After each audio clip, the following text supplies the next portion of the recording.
Hello Smagpies, it's Paul. I'm back doing a video, whatever it thing is, in spite of the fact that I have lost my monopod. No clue where it is.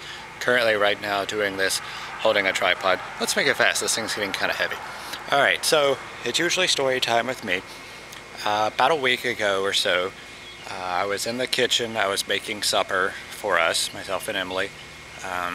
We were having, what was it? Rice and homemade, well of course it's homemade because I was making it. Let's move over here, it's starting to rain a little bit.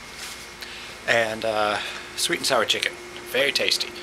So I get the rice in the rice cooker and all of a sudden all the power goes out.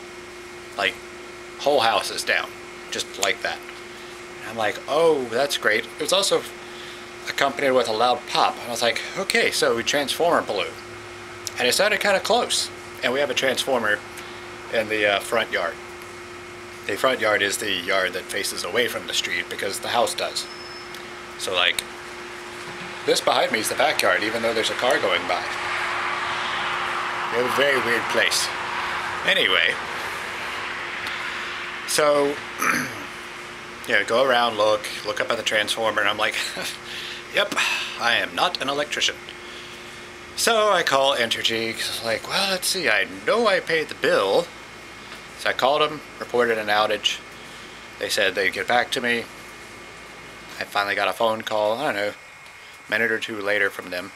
It's this very nice woman, she's like, okay, what's the problem? I was like, well, there was a loud pop near the transformer, and now we don't have any power. And she goes, okay, so did you hear a loud pop? I was like, oh, yeah.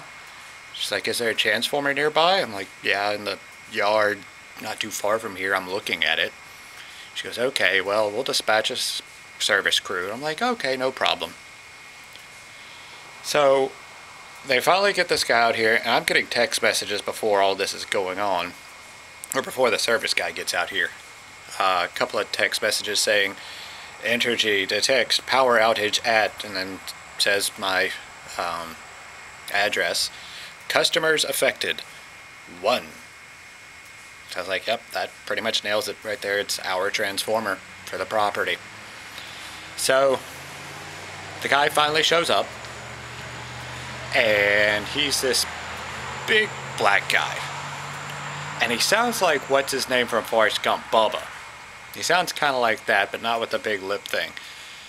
And he comes over and he's got this big extendable thing, and he looks up at the transformer. He's like, yep, that transformer blew. And then he looks on the ground. He goes, there's your culprit right there.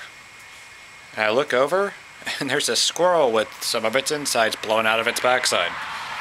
He's like, that's not your squirrel, is it? It's like, well, it probably lives on my property, but I wouldn't count it as being mine.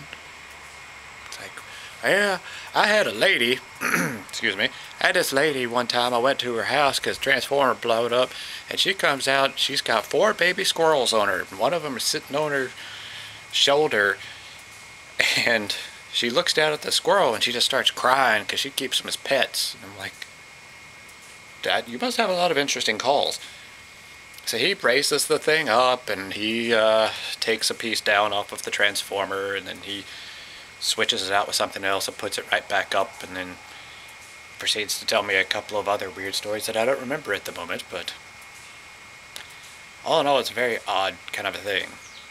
But while we were waiting on the guy, we were trying to figure out, the sweet and sour chicken had to go into the oven for an hour at 375 degrees, and it cooked for half an hour, and it took more than half an hour for the guy to get there. So we're like, math is hard. We'll just cook it when the power comes back on.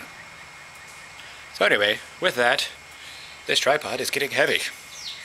So I will bid you all a fond adieu. Until the next time, bye-bye.